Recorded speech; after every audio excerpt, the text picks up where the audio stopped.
All right, everybody, we're back. It's Overcoming Distractions, and this is the place for you, the busy person with ADHD, the CEO, the PhD, the marketing director, the business owner, entrepreneur, wherever you fall into that category.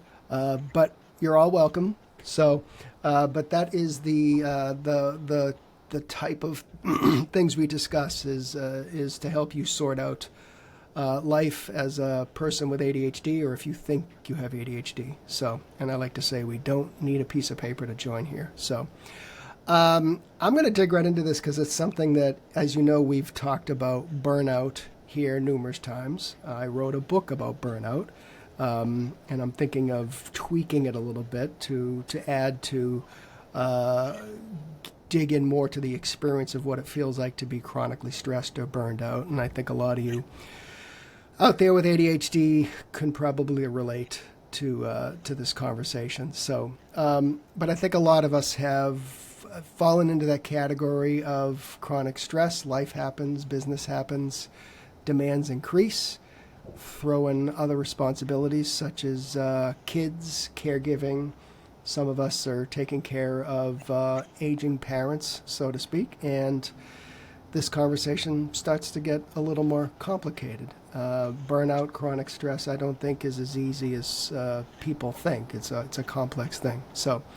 And then we throw in ADHD, you the busy professional, maybe you're a business owner, and we get into operating in some type of mode, and boom, we find ourselves not feeling like ourselves anymore. And I know many of you have felt this way from time to time. Maybe you're going through it right now.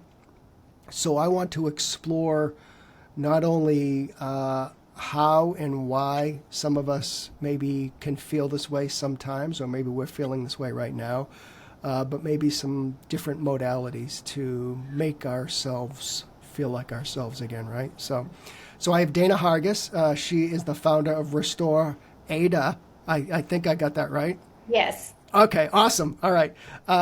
Trauma-Informed Wellness and Education Center. It's designed to help people calm their nervous systems, build resilience, and create some real change in our daily lives. And Dana is also the owner of Biofeedback and Counseling, and we're gonna learn more about what that is and how it might be able to help you. So welcome to Overcoming Distractions. Thank you. I'm happy to be here. Yeah. Would you give us the 60-second version of kind of where your expertise lies and how you help people and some of the types of people you help, and then we could kind of really dig into this topic. Yes. Well, I've been a mental health counselor for the last 25 years. And it's like as you begin to talk to people for a living, you begin to learn that there are some things you're not going to talk better. And I feel like I've done a really good job of finding alternative ways to get us where we need to go when talk just isn't enough. Yeah. That's a great way of putting it. I think what I learned in writing my book, Overcoming Burnout, is I think there's definitely a place for talking something through and understanding what's going on in our lives. But the thing I've learned is it's kind of rooted a little more deeply when we get into that burnout and chronic stress and that kind of area. So I want people to understand, and I'm always learning. I'm completely open to that, but I want people to understand trauma and stress also as it kind of relates to the ADHD brain as well. So for high performing people, ADHD or not, how does chronic stress or even unresolved trauma, because I think one of the things that I kind of learned and looking at burnout is, some people actually, when they get to burnout, they are experiencing some level of trauma. So how does that show up in the brain, and how does that show up in the body? I'm sure there's 100 ways, but maybe That's some of the a loaded question. right, but some of the more common things that people and maybe some uncommon ways. Well, I feel like that let's start with the thought of trauma. It's interesting. I was talking to a friend recently, and we were talking about, she's a therapist too, and we were talking about how the older generation, when you ask them, and older, I would mean people in their 50s, 60s, above, Mm-hmm. you ask them, did you have trauma? And they say no. And then the younger generation, the people in their teens, 20s, early 30s, they think a hangnail's trauma.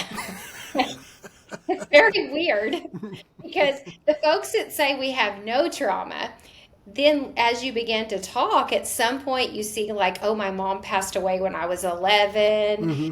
and I lived with these people and they didn't treat me well, and this happened, like, and I'm like, just for the record, these things are traumatic. Good for you that you're not wallowing in them, Right. but also it's also permissible to say, wow, that was really hard, and Mm-hmm. maybe it would do me some good to talk about it, or to process those emotions, or to identify the things that when I was a child that happened to me, and maybe how they could still drive some of my decisions that I make today. Yeah. And when we say how does that impact us, frankly, it impacts everything. Our life builds the lenses we look through. If you think I believe from conception, if you want to go back before that and you talk about generational things, even those kind of things are still impacting us now. But at least from conception forward, because we know through a lot of literature, a really great book to explore that is called "The Body Keeps the Score." Oh yeah. Yeah. We've mentioned it, and Good. I Yeah, have because it. it Yeah. helps you understand that whether, even if you don't remember your trauma, your body does. And anything that happens to you before you're verbal, you will never be able to talk about it. If you didn't have words when it happened, you won't have words for it now. Even if you know it happened, you can't process that verbally. So your body's trying to process that. Yeah. Your body's trying to figure out what to do all the time. I I've said that I don't think there's a better titled book out there than The Body Keeps the Score. And I think when people dig into it, and if you haven't heard me talk about it before, people, it can be a difficult read for some people. You might have to, pick it up and put it down and read it in chunks, because it does get into some, serious discussions. But when you start to kind of dig into this, you realize that the title of the book, they nailed it. Okay, that's my opinion, because we don't. And I'll take the busy person with ADHD who's maybe running a business, or they're in the C-suite, so to speak. I think there's a lot of things going on in their head, racing thoughts, all the things that we kind of associate with ADHD. But over time, that does affect everything in our body, right? I mean, everything from headaches, back pain, digestive issues, et cetera, et cetera. The list can go on. Correct? Correct. And I think that every physical problem we have was an emotional problem first. Mm-hmm. And I know that's a big statement, but there's lots of literature out there that imply that. And there's some literature out there that actually says, yes, that's the case. But just after 25 years of observation of thousands of people, like, is what I see is an undealt with emotion becomes a physical problem. It doesn't mean the physical problem's not real, because some people are insulted by that. Yeah. Like, that statement would make somebody think, you think it's all in my head. Right. And I'm like, no, it just started there. It's not in your head. Your back really does hurt, and you really are having. And I mean, they say that anywhere from 85 to 90+% of medical issues have a strong stress component. Yeah. So if we manage our stress and our nervous system, we are going to better manage our life. Yeah. I have Dr. David Clark coming up here in a couple weeks, and he wrote a book. I'm going to screw up the title, so forgive me. But basically, they can't find anything wrong. It was written, I don't know, about 15 years ago, but it does talk about people who have gone through a lot of stress. They go to a doctor, and they go to another doctor and another doctor, and they can't find anything wrong. And I think I think it does warrant people's attention, if you will, to start to think about maybe is there something else causing Right. what's going on with me. So I know I've experienced it in overcoming burnout. I talked to a woman by the name of Jen, who very demanding career, New York City, digestive issues, losing weight, everything else. She went to some of the best doctors and hospitals and clinics in the country, and one of her friends said, "Hey, come to a meditation class with me." And she's like, "Oh, what the hell?" I mean, you know, and I'm not. Don't misunderstand me by saying this, but in one class, she came out of it. She's like, "I didn't know I could feel like this," Right. and she since has made it a regular practice, almost a daily practice. So I'm not suggesting that one meditation class is going to change your life, but it did change over time her systemic kind of issues that she was dealing with. So Right. And yeah, if you don't deal with the problems, you won't get better. Like right, whatever is wrong, and I used to have these thoughts like, and I don't even think I voiced them. I think I just had them that there's like some things that I'll be able to help someone with. Like if somebody came in with headaches and migraines, I knew that if we did biofeedback and we began to work on the stress level they had in their life and get better coping skills, that it was very likely those headaches would go away. hmm, But then if somebody showed up and they had, say, nerve pain, I would think, well, as we lower your stress, maybe you won't hurt as much. But what I've found is like I've even had people that had severe chronic nerve pain that saw specialists, and we did multiple interventions. And I have to say, the people that recover from things like that are clients that are willing to do the work. yeah, right, They and don't just show up and say, work a miracle. They go home and they do the things we talk about, and they continue to come back and they're willing to gain insight. But as they do, like, I have a lady, because I still see her occasionally, every 6 or 8 weeks, she'll come in. And like she had significant nerve pain in her feet and ears for 25 years and saw a specialist every single year. hmm, And she has never been back to the specialist. She doesn't take any medication anymore, and she has no pain in her feet and her ears anymore. And if she has it, she calls and says, "Hey, I'm really upset with my mom and my feet are hurting. Can I come in?" I'm yeah, like, "Sure." And we work through that. We do a little biofeedback, and she's good to go again. So I just have found that there are very few things that if you manage stress that don't get better. right, yeah. And I'm going to have you describe biofeedback Okay? shortly, but for people in those demanding careers, and I'll just say ADHD or not. And I think ADHD, it complicates it because it's just the way our brains work and race and et cetera, et cetera. Everybody knows what I'm talking about out there. But can you kind of distinguish the difference between kind of normal pressure or stress and more harmful chronic stress? Because I think every one of us has something that is causing some stress in our life, right? It doesn't matter if, I forgot to take out the trash, Right. whatever, and then up those to, financial things and, Right. work and et cetera, et cetera. But can you just briefly explain the difference between just that kind of normal stress that we deal with and chronic stress, which is harmful over time? I guess in my mind, the simplest discriminator would be normal stress. Like when you take care of something, it stops. Yeah. It's like, oh no, I forgot my, purse at home. And then you go home and get your purse and you're like, oh, great, I have it. I can move on. And it's like the stress lifts. But I find most people live in a state of chronic stress, often not even knowing why they actually feel that way at this moment. It's like, yes, my kids aren't doing well, or my husband upset me, or, a lot of it might be normal things, but it's like the stress doesn't end. It just rolls on and gets compounded by the new stressors. Right. And that's the type of stress, chronic stress, that begins to attack the nervous system, correct? Right. hmm Yeah. because when we have chronic stress and trauma, and they do go hand in hand, I think that most people that are in a rolling form of stress have had trauma. Like if they just cannot get it under them. And I think there's a trauma piece in there. But there's also, like, sometimes I think we traumatize ourselves.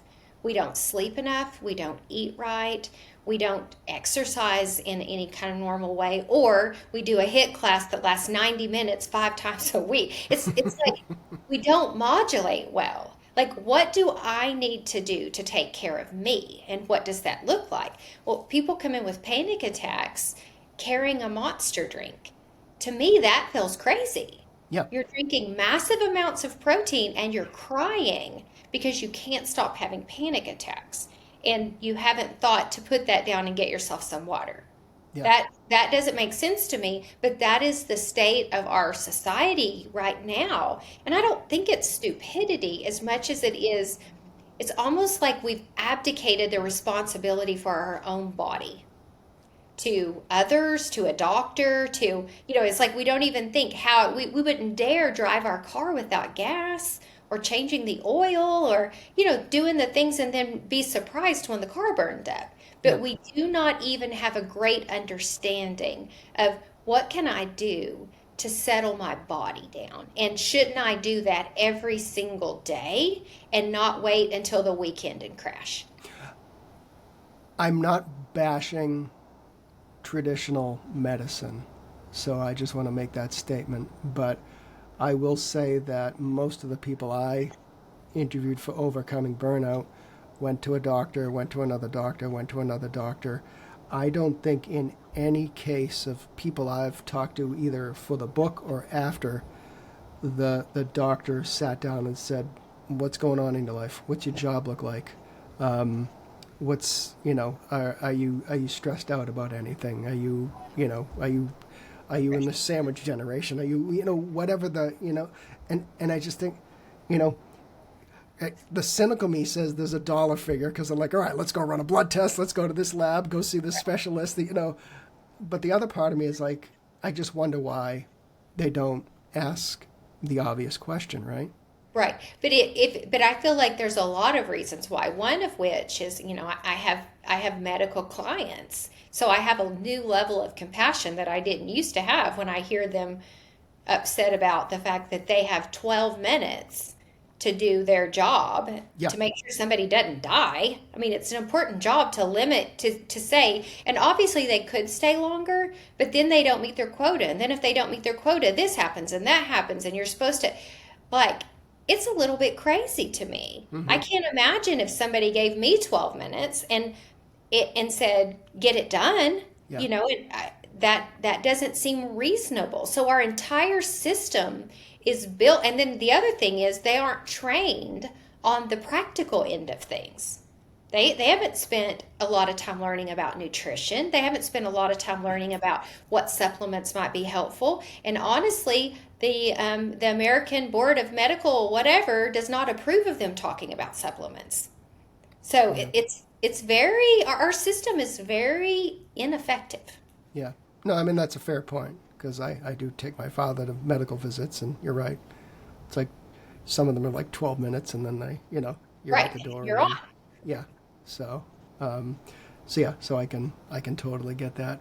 So if somebody is feeling chronically stressed or they're just not feeling themselves, and they suspect trauma is going on in their body, what are even some of those subtle signs that people should look out for? Because I can tell you, at least from people in this community, the adult ADHD community, is that we do get accustomed to operating in a certain way. Meeting demands of clients and your boss and your supervisor. If you're in a larger role, stockholders, board of directors, et cetera, et cetera. So I think we get, I dare say it, accustomed to feeling a certain way. So what are some of the subtle signs that people should be more aware of? Well, I feel like just noticing your body. Do you Mm, have tension in your back, neck, or shoulders? Is your stomach upset? Are you clenching your teeth? Does your head hurt? Are you uncomfortable in your own skin? yeah, And if you're spending your days and your nights, many people say, I can't even relax when I go to bed. yeah, If you're spending your days and your nights there, I feel like those are very, not just subtle signs, is your heart racing too fast? Are you sweating for no reason? Like physiologically, you should be able to settle. And if you cannot settle, then you need to look at why and start doing things to move yourself into a place where you do feel relaxed and safe. yeah. In terms of the nervous system, because again, going back to that, what we mentioned in the beginning is like, I think a lot of people think, not in your head like you're just dreaming of it, but like the stress is carried in our head.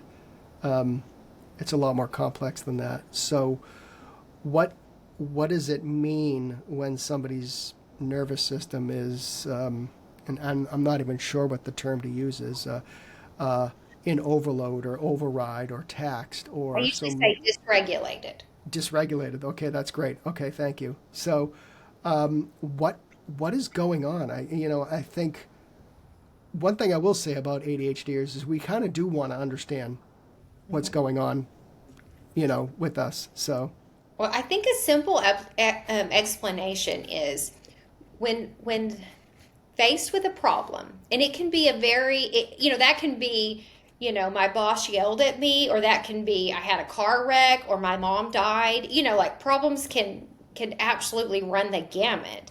But when faced with a problem, we are not able to regulate. So, what tends to be happening with that extreme dysregulation is what we call fight, flight, or freeze. yeah, The brain is kicking into those states, and it's like the brain thinks there's a hurricane. And the brain is preparing for a hurricane. You can die in a hurricane, your windows can get blown out, all these things can happen. And in reality, it's just sprinkling. But the brain is absolutely of the belief that we could perish in any moment. But it's like, well, it's just raining. We don't even really need an umbrella if we mm-hmm, run. yeah, It's like this is not a big deal. But the brain takes its cues from our thoughts and our words. yeah, If you think about like what happens in the brain when we're constantly saying, "Oh no," like you hear people that when the phone rings, they'll say, "What now?" Like yeah. it, and really it might just be a telemarketer, or it might be a friend that wants to invite you to a birthday party, or it could be something But good. some of us think the phone rings and it's an angry client or it's your Yeah, boss it's ready like, to yell at you. oh, We've like we're now we start to like assume that yeah, phone call is negative, right? right. So Yeah, we're conditioning ourselves that everything's bad. Well, when we tell the brain that everything's bad, the brain is constantly scanning the environment for bad things. And if we can alter that, if we can begin to calm that system, and that is a complex process depending upon the level of dysregulation. But for some people, it's as simple as as waking up and saying, "Oh, I'm safe." Like literally out loud, you tell your body, "I am safe. I am okay. I am," because what we're really doing a lot of times is we're saying, "I wonder what's going to happen today." Like we're literally priming the brain to see things from the point of view that they're bad. And if we can, and that's what gratitude works. There's so many simple things we can do to begin to retrain that process. yeah. Well, that's what I wanted to ask you. But I think you're right, and I'm gonna completely plead guilty on this one. Is I think when I was really burned out, this was after COVID, running my PR firm and many other things going on, as many of us experienced during that time. I was that classic case of I could sleep 10 hours and the alarm would go off and I felt like I hadn't slept 10 minutes. But I would literally roll over and start the day like I'm so effing tired. I'm so effing tired. It's just like, I started the day messaging my brain with negative thoughts. So, and I'm guessing that's a common thing, right? It sure is a common thing. And the thing is that kind of thing changed It's astounding the win that you can get if you'll take the first 5 minutes you wake up and lay in bed and encourage yourself Yeah. in whatever way that feels encouraging to you. If you have a faith, implement your faith. Mm-hmm. Spend some time praying. Spend some time thinking about your blessings. You know, it's like I have grandkids. If I don't know what else to think about, I'll think about them Mm-hmm. because I know that's a quick sweetness in my spirit. It's like, oh, that makes me happy. And if you think about, and if I think about my day, if I'm running through my day in my head, and I come to something that I know that is hard, I'll just stop because my inclination is like, whew, oh great. And then I'll just stop and say, no, I am grateful for the work that I get to do. I am grateful to help people that need it the most. That's a completely different thing than, oh no, look Yeah. what, like, and when I do that, the session is different. So in reality, are we, we are framing, we believe things are happening to us, and so often we are imposing them upon ourselves. Yeah. No, that sounds familiar. So, what are two, three, four things, whatever the number is, practical ways that people can, if they've kind of resonated with what we talked about, how can they begin to regulate their nervous system? If they don't get the opportunity to see a professional like you, or how can they just, start the process of doing some simple things? I feel like a great place to start is think about sleep. Sleep is king in all areas. If we sleep well, all of life is better. Mm. And sometimes it's enough to just begin to do the practical things. Get off the screen hours before bed. Give yourself at least 3 hours after you eat before you lay down and go to sleep. Because if your stomach is empty, your body begins a detoxification process if you're asleep. You need to be asleep by about 11 a.m. I think if you're going to get up early, you need to go to sleep quite a bit earlier than that. But Yeah. it's like you need to be asleep because if you're asleep, your body does some really good work of cleaning things up and flushing cells and doing things that won't happen if you're awake, and that won't happen if your belly's full. So Because 11 a.m. versus the 3 a.m. that many of us. 11 p.m. Yeah, that's what I meant. Yeah, Yeah. 11 p.m. 11 Yeah, p.m. Yeah, yeah, the 3 a.m. is a nightmare yeah. because you have missed a window. The data on people that don't sleep when it's dark, like I used to have this study. I should go find it because it was so damning. It was like, oh, if you heard that, because I had for a while there was an hour from here there was this plant where they built tires or something, Mm-hmm. and we had a lot of clients from there, and they had three shifts, but you never got to stay on one. So it would be like for so many weeks you would do days, and so many weeks you would do the middle Oh, one, and so oh, many weeks you I would do the can't night. even think of And that. Yeah, that is the worst possible thing. Like working at night and sleeping in the day literally shortens your life. But yeah, doing that swing shift thing and moving from one to, moving takes years. I'm thinking it was something like 12 years. It was an astounding yeah. amount of time. But on top of the fact that you die sooner, your quality of life is unbelievable because the turnaround from between each 8 week period you would be like a zombie for days. You're more likely to get injured, you're more likely to have a heart attack, you're more likely to, like, physiologically it's so hard. Yeah. So all that to say, find a sleep routine and stick with it. And if you're a 3 a.m.er, start walking yourself back. Yeah. Because going to bed when it's dark and getting up when it's light is a gift to your body. Mm-hmm. That first thing in the morning and that sun comes up, if you can get outside even for a minute or two and let the sun hit your face, and take your shoes off and get them on the ground, because grounding lowers your inflammation, wakes your body up. It does, like, grounding is astounding, and literally is all you have to do. There are other ways to do it, but really all you have to do is put your feet on the bare ground for even a minute. More would be better. But when the sun hits your face, and hits your skin, it tells your body it's morning. Yeah. And then your body then has a rhythm to work with for when it's night. If you can make it back out there again at the end of the day as the sun's going down, it's that same thing. You're reinforcing, like, I'm moving towards sleep, because of the fact that we're under lights all the time and we have screens in our faces. It's very confusing to the body. The body does not know. Before there were lights, literally people got up when the sun came up, they went to bed when the sun went down. That Right. was just it. Right. And I promise you, they were healthier than we are today. Right. So figuring out the sleep piece is great.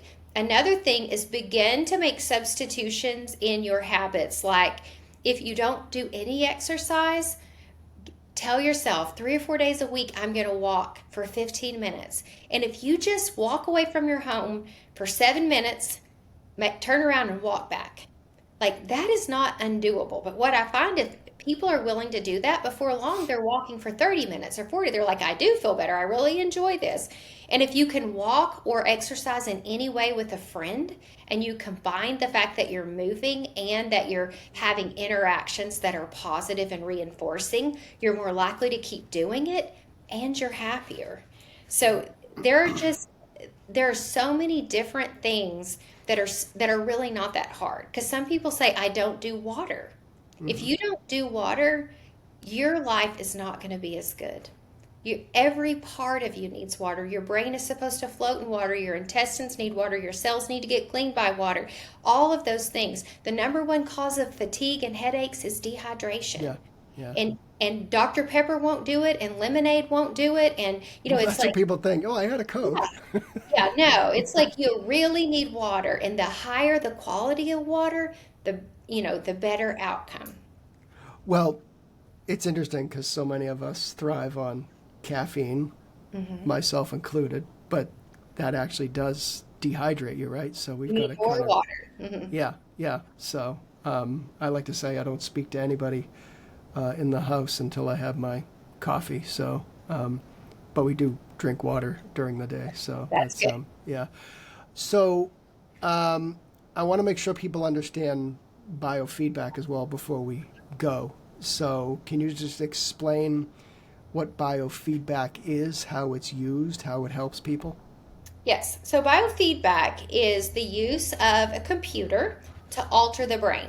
And I could talk about it all day, but I'm gonna run into the simple Well, we version. might have to have you back because maybe we'll do another one on just Yeah. biofeedback. Yeah, But I'll let's just run just it. tease people a little bit. Let's get them to Okay. understand what this is.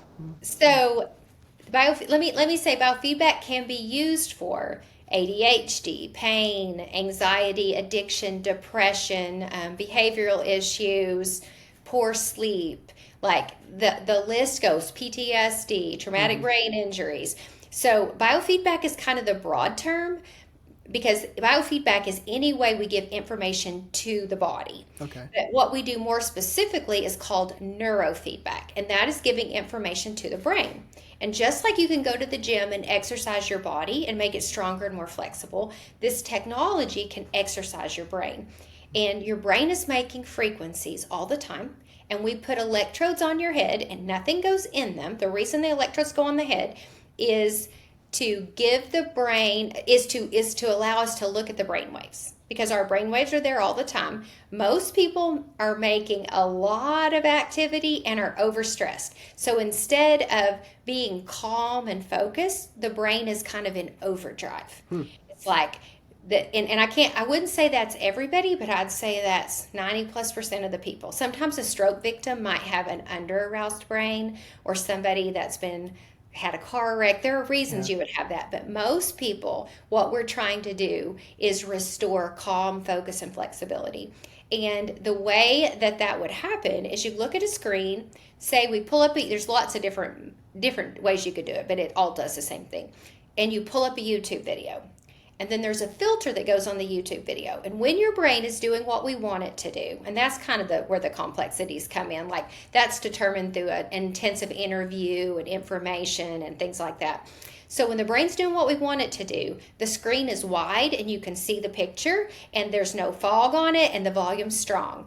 And then say the brain makes something that begins to make a frequency maybe that we would equate with poor focus. Well, then the screen begins to close in and gets foggy and the volume diminishes. Hmm. So basically, through operant conditioning, we're saying yes, yes, yes, do more of that. No, no, no, the whole time. And it's not conscious any more than when you wake up in the morning, you're like, how many times does my heart need to beat today? Do I need to blink? How much output of urine do I need? Like, we Yeah. don't think about any of that stuff. Yeah. Well, this is like that. It's not like, oh, I have to work to do this. Literally, you just sit and relax and watch the screen. Hmm. Well, what we're doing is we're showing the brain, calm down.